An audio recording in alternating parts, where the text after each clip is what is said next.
Great. Oh, thank you. All right, well, let's kick things off. Welcome everyone to this month's monthly meeting for 350 Wisconsin. My name is Christina Cook. I'm one of the monthly meeting team members. Along with tonight on the call, we have Julia Isaacs, Marianne Friedel, and Susan Nossel. And so we'll be hosting and running things as we go along this evening. And welcome you all. I'm glad you're all here. So as we often do at the start of this meeting, we're going to take a moment to ground ourselves by taking 2 deep breaths and reflecting on how we're connected to the ground beneath our feet.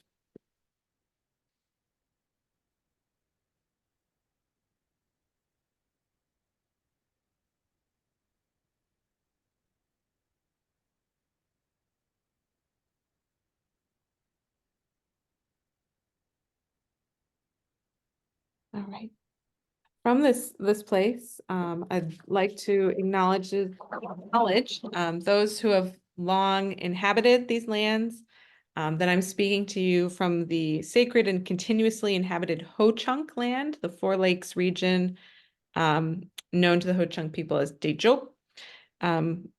Since time immemorial, on their website, the Ho-Chunk describe themselves as a proud nation of over 7,000 tribal members who have been on these lands for over 3 ice ages, and in their own words, our cultural ways, songs, and stories guide us with values of how to respect the land, the animals, and how to live in balance with nature.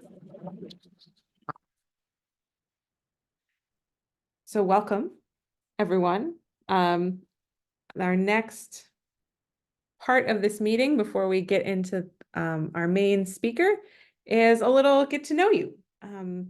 Some of you, maybe many of you, know each other, but you may not know everyone, or there's some new folks here. And if you are new, welcome. We're very excited to have you. So you're going to be invited to a breakout room with 2 to 3 other people, and we'll leave the breakouts open for 8 to 10 minutes and give everyone a chance to introduce themselves and chat a bit about this question: what inspires you to work with 350 Wisconsin, or what brought you to this meeting if you are a newcomer and haven't quite gotten involved yet. So I will ask Susan, I think, to open the breakout rooms. Oops.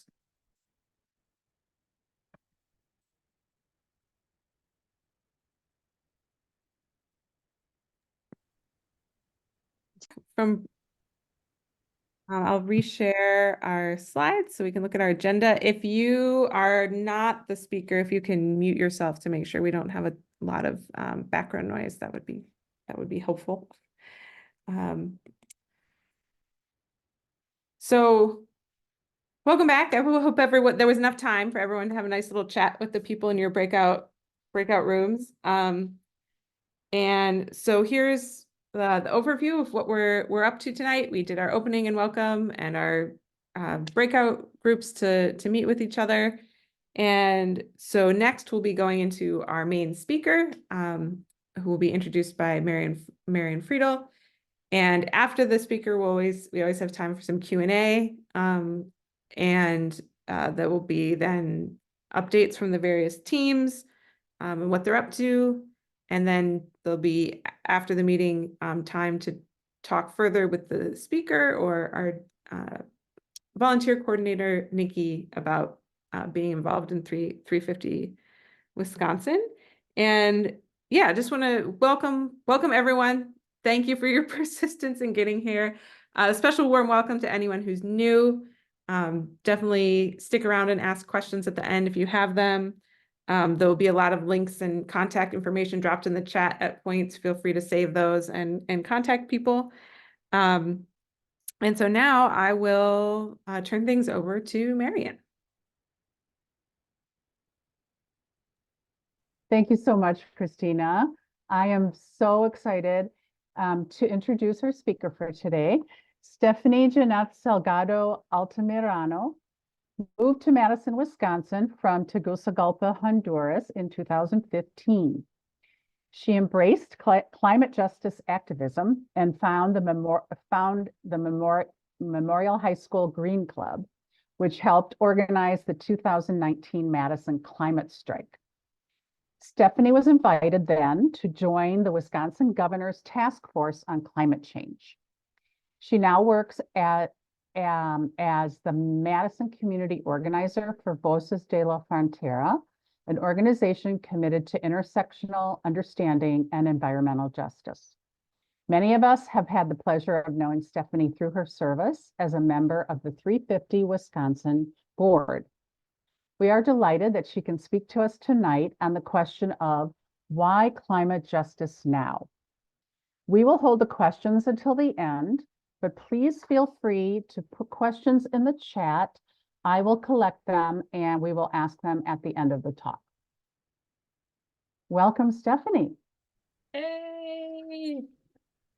Thank you so much, Maddie, for the sweet, sweet welcome. If y'all don't mind me, I would love to share my slides and my screen with y'all. Yay! Okay.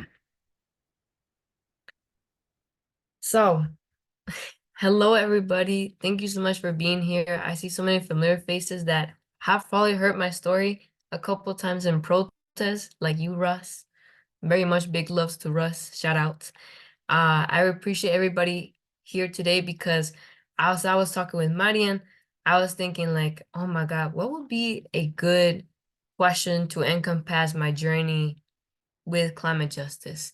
And I think the main thing that was kept of being brought up, knowing that people before me and people forth of me or forward in the future will still be asking this question: why climate justice now?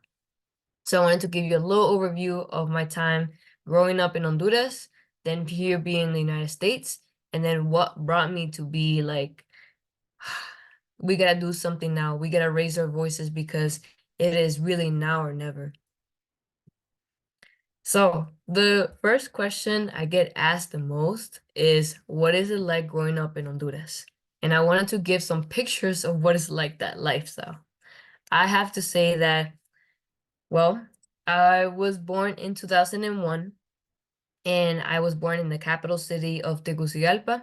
Both my parents were the first people in their family to go to college, so already having that access to opportunity to then be able to access roof, food, water, an education that allowed me to be also learning both English and Spanish, and then being able to be bilingual were all contributive factors that made me realize not how much inequality there is in Honduras, and then just how money really can influence your access to opportunities. So as I was like growing up and seeing people in like intersections in Honduras, you know, selling candy, selling gum, who looked like me, I said, like, me and you are not that different. And it's just so sad that me and you cannot have the same things nowadays. But there's one thing for sure, and that is humanity. And I think that's something that I learned very deeply in the beginnings of my life being in Honduras. Being Tegucigalpa, a city that is like, I would say like New York City, but more like Honduran populated, long traffic hours, long, a lot of things to do, but at the same time, very dangerous if you don't know how to navigate. So I was very brought up with this idea of like stranger danger. Do not roll down your windows because otherwise you can get harassed, assaulted. You cannot trust the police because the police is corrupted by gang members. There's always gangs controlling different areas of the city. So if you want to navigate those cities or go into those communities, you have to talk to the representatives of those gangs. There is blackmail to small businesses happening there, where in order to put up your business, you have to pay up a fine with the gang, local gang over there to protect you, right? And with all those things, I realized sooner than later that I had normalized them in my head. I thought that was normal for a kid to understand survival tactics. So these are some quick pictures, but if you see top right, left corner, that is my view from the balcony of the apartment we grew up in. That's my mama on the left bottom corner. Then on the top right is me and my sister going to school. And then the bottom right is all my friends that I was able to go and visit them in 2019, 2020. I think so. So yeah, that was a little my experience in a concise way.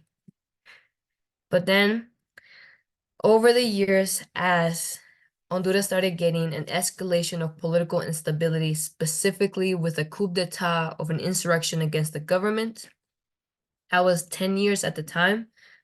I started actually experiences through my family, like direct threat to violence.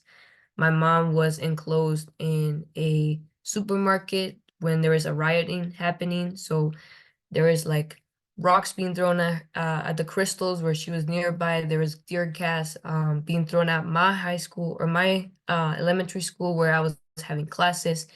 And just seeing like all the people in my life who were telling me like, this is so scary, we have to avoid this at all costs. It was very confusing because as a 10-year-old, I had no idea what politics really were getting at, and then the history that came from why Honduras is in the position that it is today, politically, economically, and then socially. So then my parents took the decision on October 10th, 2015 to move to the United States. My dad got an opportunity after working 20 years in the US Embassy to qualify to apply for a green card and to bring his whole family with. So that was the venue for my parents to be like, hey, we don't want to move, but we recognize that raising two brown girls in this country is not the pathway we want to see them, where they can actually explore all the possibilities and opportunities that's at their disposal. But just because we live in a country that is so-called a developing nation, they cannot access. So they really took the decision for us. So when I was coming to the United States, I was very now thinking like, okay, so back in Honduras, I really used to not care about school. Sorry, John, I know you're a climate scientist, but I really did not like numbers. I really did not like English. There's nothing that really brought me a passion into the things I was learning in the classroom. And I was getting in detention, I was breaking the rules, which were like, do not wear makeup, do not swear, do not paint your color your or dye your hair, which I did multiple times, and I was sent to detention multiple times. But over and over and over, as I was doing all those things, it just to me felt like it's just expressing myself. Why is it so wrong to just be me? And then when I got to the United States and I saw at the public high school memorial just down the road that I could do all those things, I started feeling true freedom. And for me, it was the able to just have discourses that were truly enlightening towards what was I passionate about. And at the time was art. And when doing all this, I was in I was in memorial, and then my teacher saw how I was like so asking so many questions in biology class about climate change. How does it work? Why did it happen? Who were the main contributors? Who was being affected by it? And then how does it connect? That my teacher, Miss Murphy, she saw me as like a leader to reignite the Green Club that was there.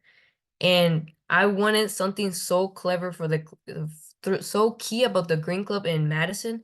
And that was that not only we focus on like picking up trash, planting trees, building a greenhouse, which all, by the way, we got to do thanks to my amazing teacher, but also that we were involved in the community by doing things that were actually very pressing for low income and BIPOC communities. And at the time, I really didn't have the words of like, or the knowledge of climate justice, environmental racism. I just knew that there was so much inaccessibility of the climate change pro-environmental movement with people of color. It was very simplified to terms of like, we gotta find the science, we gotta put the science into work so we can fix what we did of a problem. But not so much about like who is contributing to those answers, why are people not represented in those tables, and then who makes the final call, those decisions. So as you can see in the pictures, in the top right, those the people's environmental march. I forgot what was the official name, but I think that was the first climate related march that I ever attended in Madison. And I remember I went alone because my parents were still afraid to go to protest after moving from Honduras.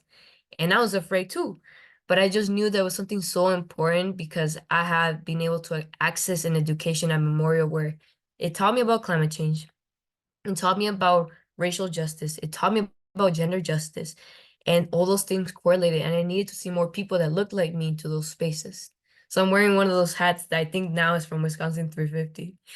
And then after that, me and my friends were able to be part of this book of Green Card Youth Voices, where we got to explain our immigration story for people to understand even bigger what it's like for us to be navigating the US system as immigrants and then as youth.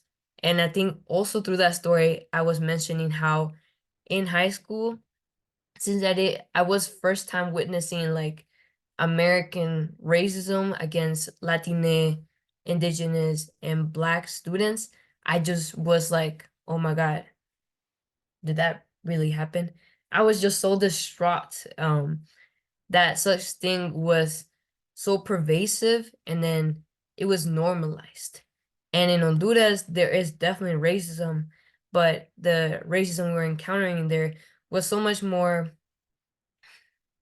I guess, like also normalized, but then also like we were all people of color and our history is more like against the oppression of the colonizers from Spain or elsewhere that came to us and extracted those resources. Rather than the United States, the type of racism that has evolved was more from settler colonialism where they literally pushed people away and killed people away. So people who were coming here not only were to extract resources, but also to stay living here. So it was like a very different way for me to see the world and understand it. And then sooner or later, after I did Green Club, I said, okay, Greta Thunberg is really getting on the rise about climate justice, about Fridays for Future. And I love that she was unapologetic about it. I think for many of us that remember, she was saying like, we have to do this now. The numbers are clear. We have not done this way before.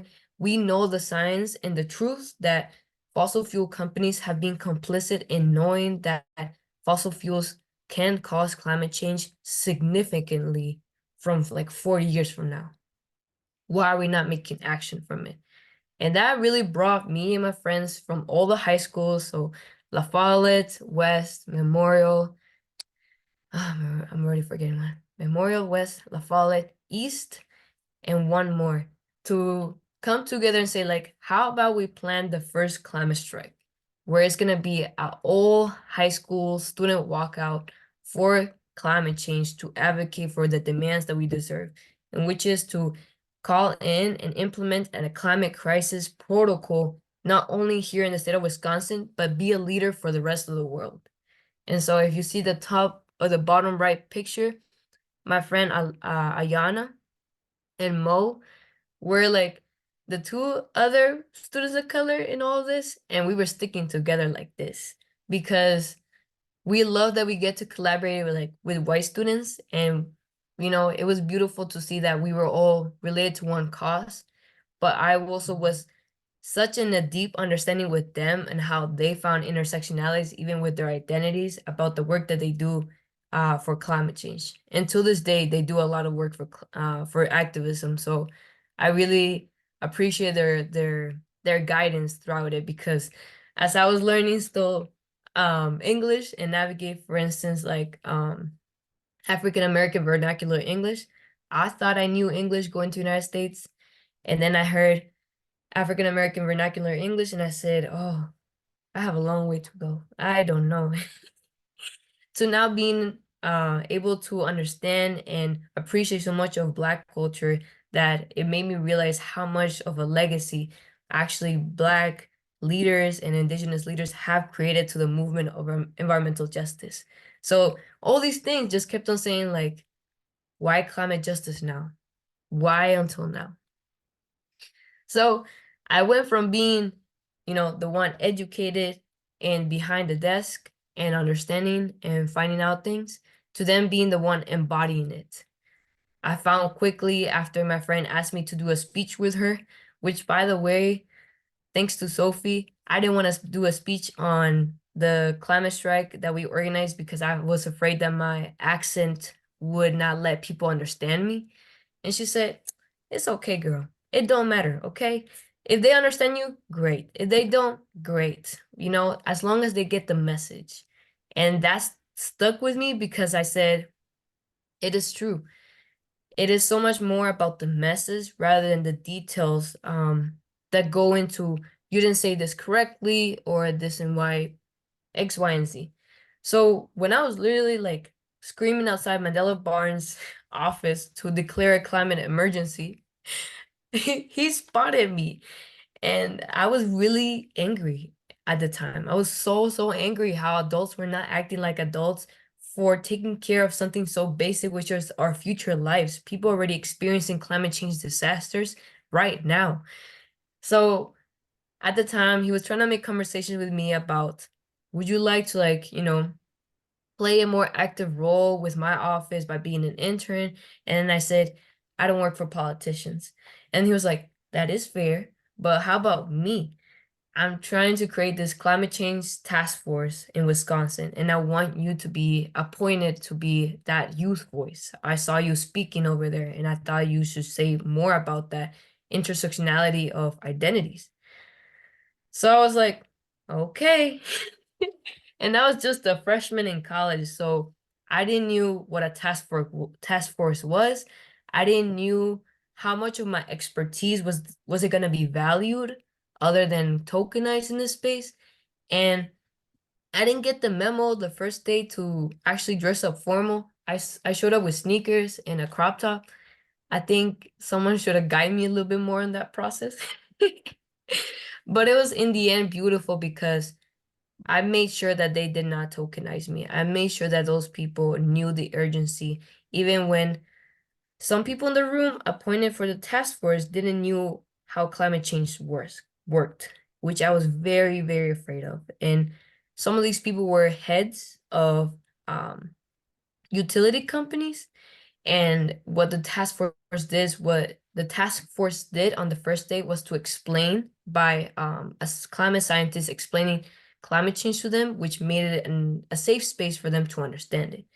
So just seeing that and seeing how like one person, even when they're working already in utility companies, are now considering like why climate justice now, made me realize, okay, it's one thing being educated, but it's another thing being able to embody it, to actually tell people the truth and then keep it in a way that the conversation can still be healthy but can be pushed forward. Because we're not gonna just be compromising on things that are about a matter of death and life. So as y'all can see on the board bottom left hand corner, I was talking to an environmental studies class at UW-Madison while being a student at UW-Madison about the Wisconsin Student Climate Action Coalition, or WESCAC. And it was our own organization of students that was a coalition, but was not registered as a student organization at UW-Madison. And that was in purpose because we were calling out UW-Madison to divest its fossil fuel companies and its ties with it, specifically with its funding with the Wisconsin Alumni Association, which was also very controversial because as we were seeing at UW-Madison, there's a lot of students who are greatly passionate about sustainability and climate change and advocacy and policy and technology and science. But not a lot of those organizations were talking to each other, nor were they collaborating with each other. So we wanted to make this coalition into something where we could all support each other's efforts, but then also have one common goal. And it's to start from here, where we at right now, and then push forward. Over time, it started getting a little heated because we were willing to, get arrested. Many of the students who were in the West Gap group did participate in Line 5 resistance, where they actually went to oh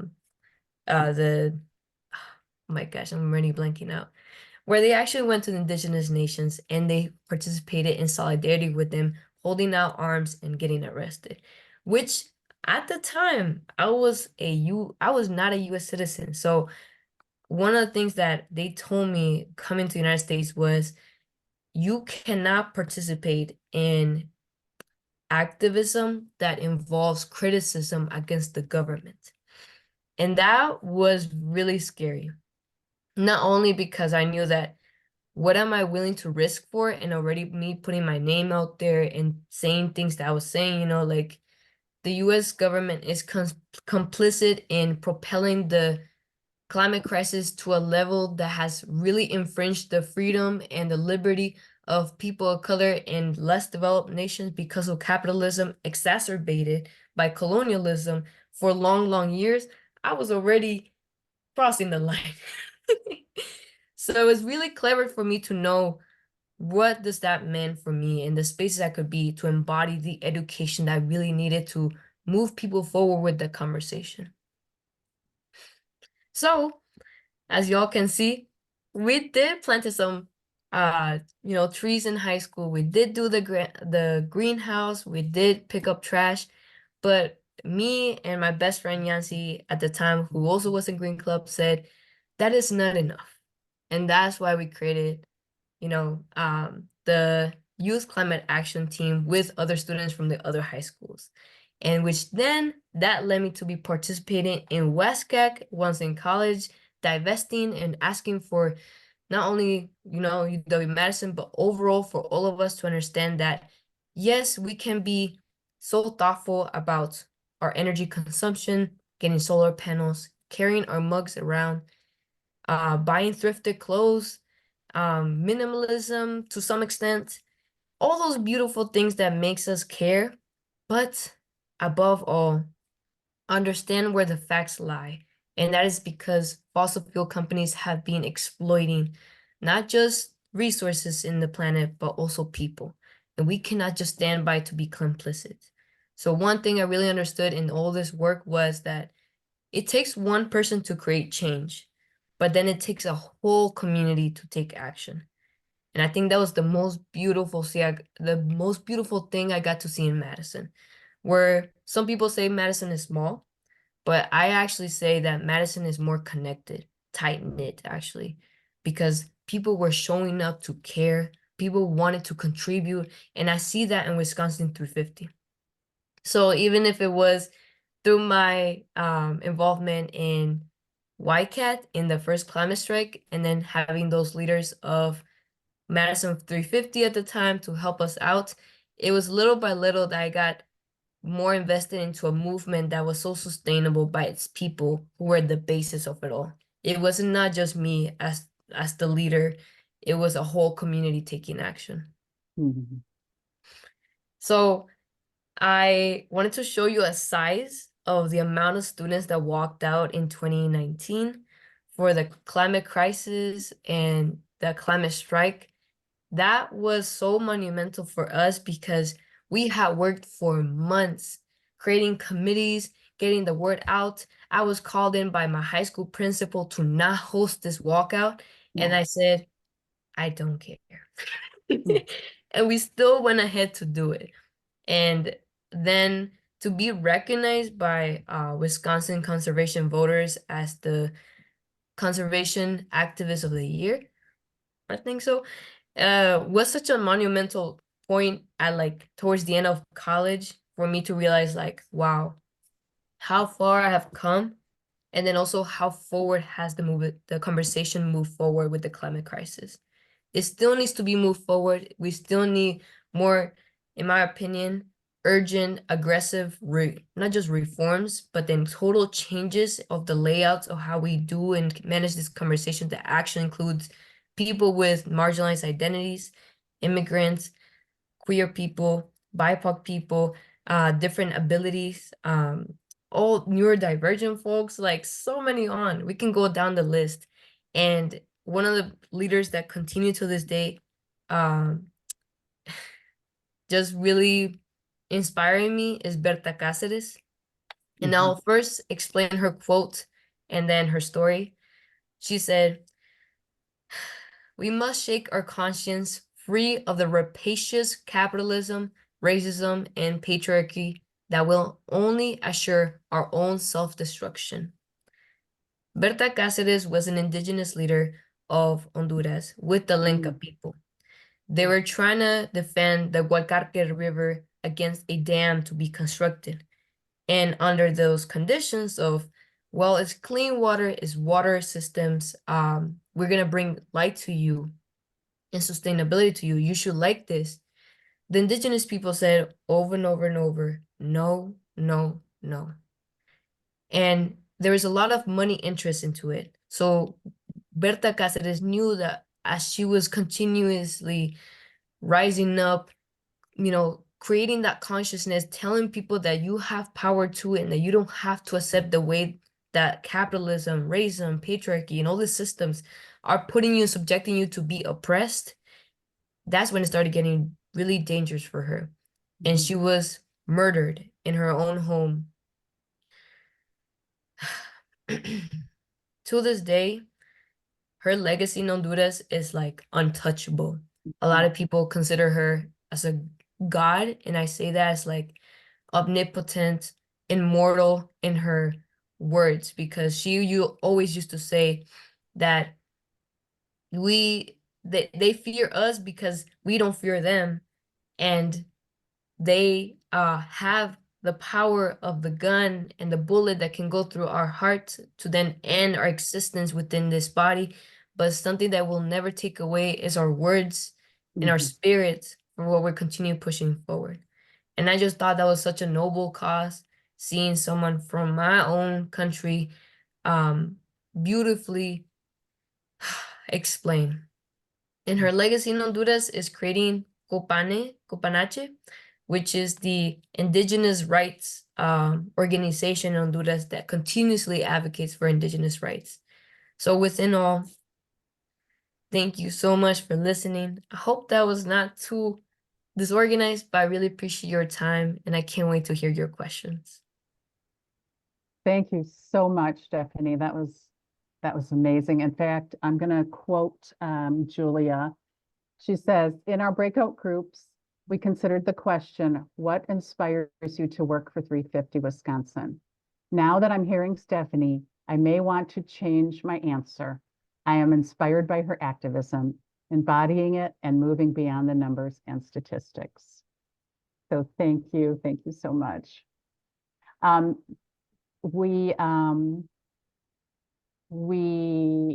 have a couple questions. We have a couple questions in the chat, so we'll just do that. And we could maybe take a few minutes, right, Julia?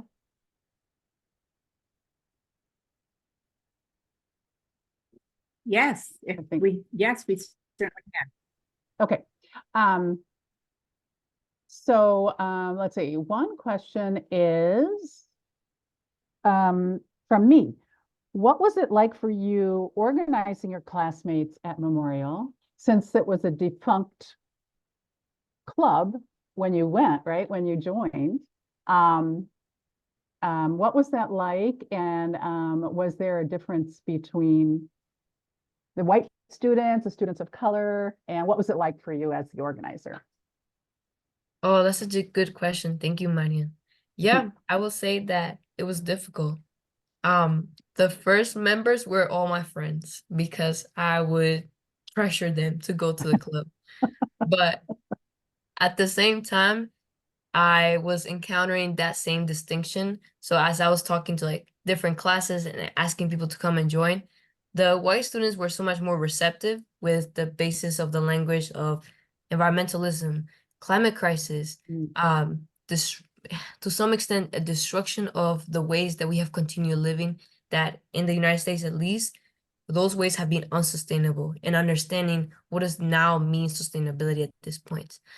But for the students of color, immigrant students, Latina students, and even Black students, I would often just create a discussion like, how does this intersect with the identities that you have lived?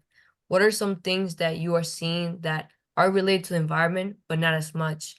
One of them was like, for many of the students who were immigrants, since I was talking to them and what we could understand in Spanish, many of them saying that, you know, climate change was disrupting the ways that systems were operating in their countries and led them to come to United States as refugees, as asylums, because they were no longer, for instance, being able to have farms with their family.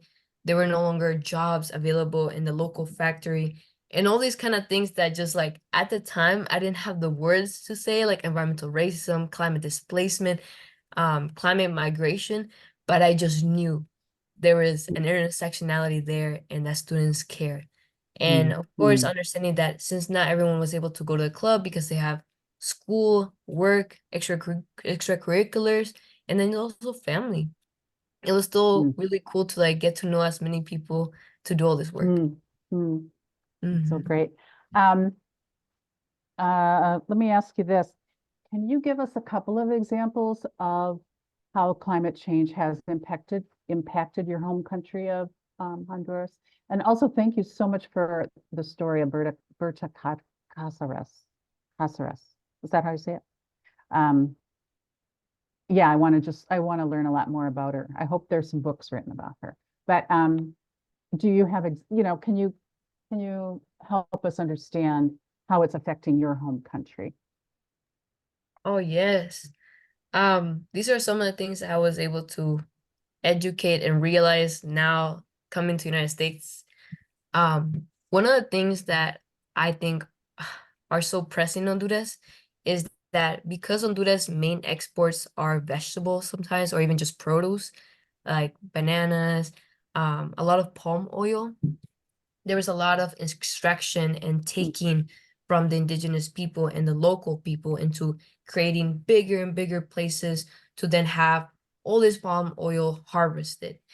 And as some of y'all may know, or some, or not everyone, palm oil is very destructive of a plant that sweeps away purposefully the deforestation of many native trees in Honduras. So, of course, many people are, in Honduras, they gotta make a way of living, put food, put a roof on their family. So palm oil it is, even if it caused destruction in their own nearby places. That was one of them. And then specifically, for instance, like my mom was working in a company in Honduras that was selling palm oil, and it wasn't until the United States that I came here that I was like, wait, that's actually really, really bad. A second one that I started understanding was when I came to the United States and the first person told me that I can drink water from the faucet. I said, are you crazy? I will literally die. Like, I thought it was a joke until someone explained to me the systems in place to make sure those parameters are still safe.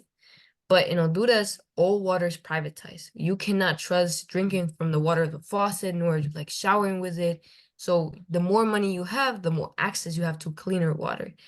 And that was also very troubling because it's just little things I'm realizing now. Like I remember my mom would tell me like never purchase a drink on the street from any street vendor. I didn't know why. I just took my mom's truth. And now I understand it's because maybe their access to water was not as potable. The other one that I kept on encountering was my own personal journey with asthma. In Honduras, I was born with asthma. I was detected really early with asthma, and I had a doctor who constantly was prescribing me inhalers. And I just thought like that would be a thing of my whole life. But once I came to the United States, specifically Madison, all that asthma went away. I don't know what happened, but I'm pretty sure that the air I was breathing constantly in the city, of all the fumes and the hours we would spend in traffic, was definitely detrimental to my own like being able to breathe, but then also how long was I breathing that, and then how would that be of a difference if I still live in Honduras? Then the last one I will mention will be the climate disasters. So in 1998, there was the Mitch hurricane that happened, and it was like a level 4, level 5. I think it was level 4, and it was disastrous in not only just crossing, like Honduras is right here and crossing right in front of it, but then crossing a second time. Oh, yeah. And my grandma at the time was living near a river. So the rivers and the flooding plus the raining was all part of the contributing factors that led her house to be flooded completely. Mm. And my mom, coming from a family of 7, losing your home was like the only place they got to. So for many of them, they had to resort going to their dads, boyfriends to stay at to survive through it. Mm. And all those things, I just kept on thinking, like, I may have not lived, a Mitch because I was a baby, but we still feel the effects today because my mom, for instance, her college degree was lost in the Mitch. So when she applied to jobs in the United States, and then she said, like, yeah, I do have a business degree in business administration, they just had to trust her and take her word Mm. because she graduated in 1980s. And at the time, they didn't have internet files to prove that, but my mom did complete college. So it's just some of the things that Mhm. I kept on thinking, like, wow, it really connects back to where I'm from. Mm. Thank you. Thank you so much. We'll take 2 more questions, which are already in the chat. One is from Kristen. She says, it's such a privilege to be in these activism spaces with you, Stephanie. Curious to know what your goals are personally in this movement for the near and the long term moving forward.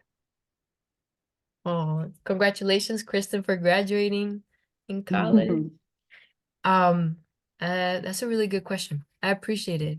I want to continue like creating spaces where people of color, especially immigrants, and Black Americans can talk about climate change to then see how movements can intersect. And I think that's why I do my work at Voces de la Frontera, because the way I see it is that I'm still doing climate justice work by doing immigrants' rights.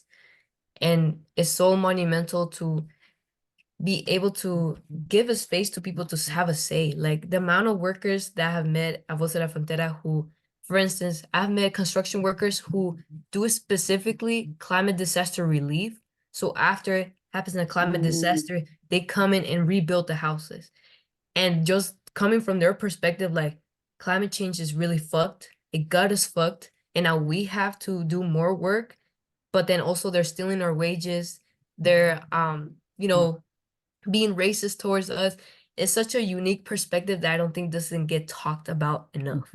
And then also like my friends, especially Joya Headley, who brought me this beautiful, exposed me to this beautiful idea of Afrofuturism, of the Black agricultural liberation movement, that I was starting to see hope. So once again, I think it's expanding the knowledge that in my research and my opinion, Black and Indigenous and Brown people were the original creators of the environmental movement all the way from the beginning. Thank you. So we'll have our last question quickly from John. What can we at 350 Wisconsin do to further or better support the youth and BIPOC climate action community? Oh, that's a good question. I really admire one of the people previously mentioned that Wisconsin 350 really has a good balance of not just educating, empowering, and inspiring, but then also action-led. That I truly believe that Wisconsin 350 being bold and being willing to stand in solidarity with Black and Brown movements. So been standing in solidarity with the Latinx community, with Indigenous rights, with Black freedom. It's so important to being able to say, like, we honor your spaces, we honor the collaboration that comes from that, but then we also understand and want to realize that building trust takes time. But if that is the case, to be bold and to be willing to put out there our best efforts, that's what matters. Because you cannot just be stuck in the past thinking like, oh, I did a mistake, I'm so sorry, blah, blah. Once you know you made a mistake and you understand the gravity of the mistake, you vocalize it, you say, I'm sorry. And now that you know better, you do better. I think that's a quote. I think, honestly, empowering the people to continue moving forward the conversation and being bold and taking care of themselves as they will take care of other people too. Thank you so much, Stephanie. This was really inspiring, really great to have you and to listen to you talk. We will be together with Stephanie again in a breakout room in just a few minutes. So if you're interested in joining us, you're welcome, and you'll get the instructions shortly. Thank you. And back to you, Christina. Actually, back to me, I think. We're doing I'm sorry, Julia. Moderation tonight. Yes, thank you, Stephanie, so much. We sometimes cut our speakers off more quickly, but which is too captivating, but we don't have to make minutes. And so we'll do a few announcements and then we'll move to the breakouts for those that want to stay and ask Stephanie to get more questions or hear more of her wisdom. So let me give you a few action updates. I'm going to start off by introducing Diane Brackarsh, who I usually introduce as co-lead of the Art Collective team, which is one of her titles. But she also has the honor of serving on the climate justice team and working on our organization's Justice, Equity, Diversion, and Inclusion work group. Diane. Okay, thank you. Stephanie, I'm so blown away by your presentation, but I'm going to get it together because I just have a little announcement. Okay, so this is so appropriate. At the February monthly meeting, we did the Justice, Equity, Diversity, and Inclusion work group, did a poll, and we asked the attendees, you know, do you know about 350 Wisconsin's JEDI work, climate justice work, etc. And most of you said yes. And a majority said they would like to know more. You would like to know more. So then we asked, how would you like to get that information? And the #1 response was a special meeting. So we have scheduled a special meeting on Wednesday, May 29th at 7 p.m. Thank you for Julia for putting the link in the chat. There's also I think there's a link in the newsletter as well. So we would love to share our work, some of our process and our work with you. And so please come to the meeting if you're interested in knowing more. We'd love to see you there. Thanks. Thank you, Diane. And our next announcement is from Nikki Darga, who many of you know is our volunteer coordinator. She's also our business manager, and she has 2 slides, one for each of her roles. Nikki.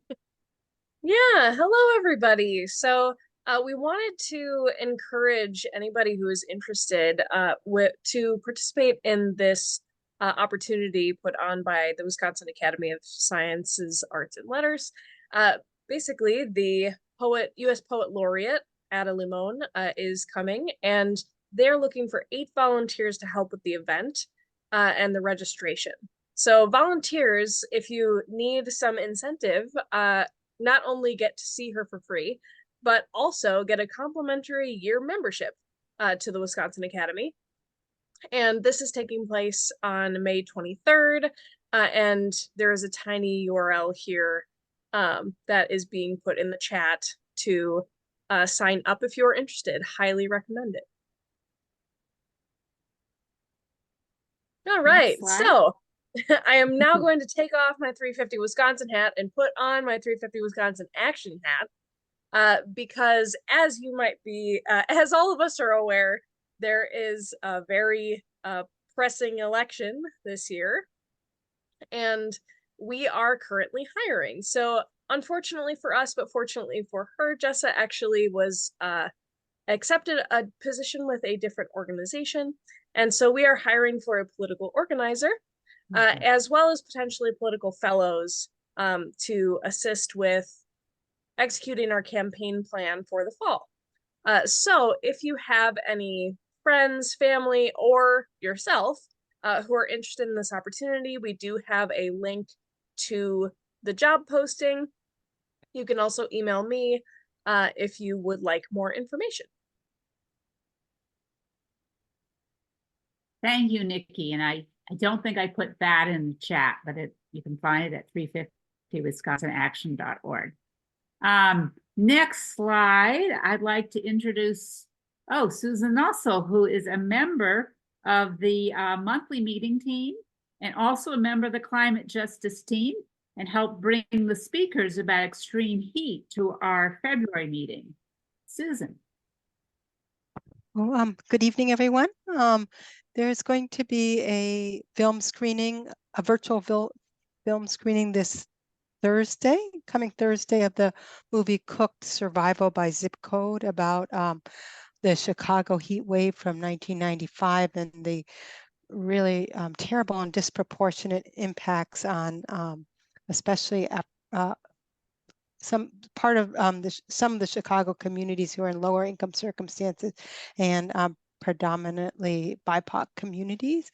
And then there'll be a panel discussion afterwards, again with a couple of the speakers who were with us a couple of earlier for a monthly meeting, as well as a project out of called the Chai Chives Project, which is a number of universities are getting together to involved in a project to put together data in a way that could be useful for environmental justice groups.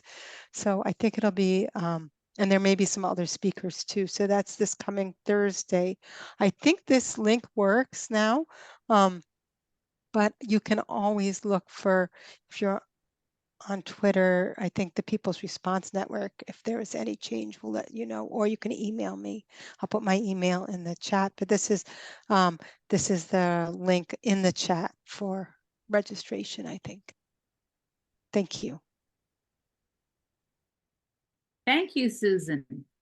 And now I'm going to introduce yet another person with 2 or 3 roles, Tanis Mathiasen, who is vice president of our board, and in that role also serves as member of and facilitator of our coordinating council. Thank you, Julia.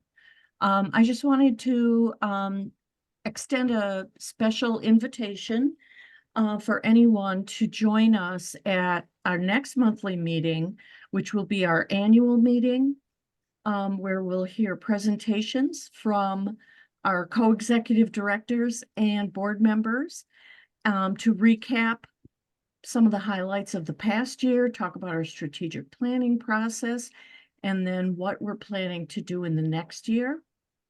In addition to those presentations, we are also going to be electing, which happens every year, electing our board members and members of the coordinating council, which is comprised of, if for those who don't know, the coordinating council is comprised of representatives of each of our teams. And the meeting will be hybrid. So the in-person part will be at the Friends Meeting House, 1704 Roberts Court.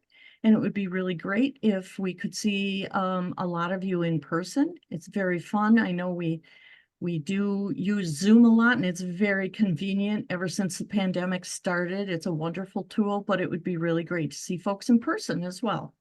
So join us if you can. Also, it starts at 7 as usual. Thank you.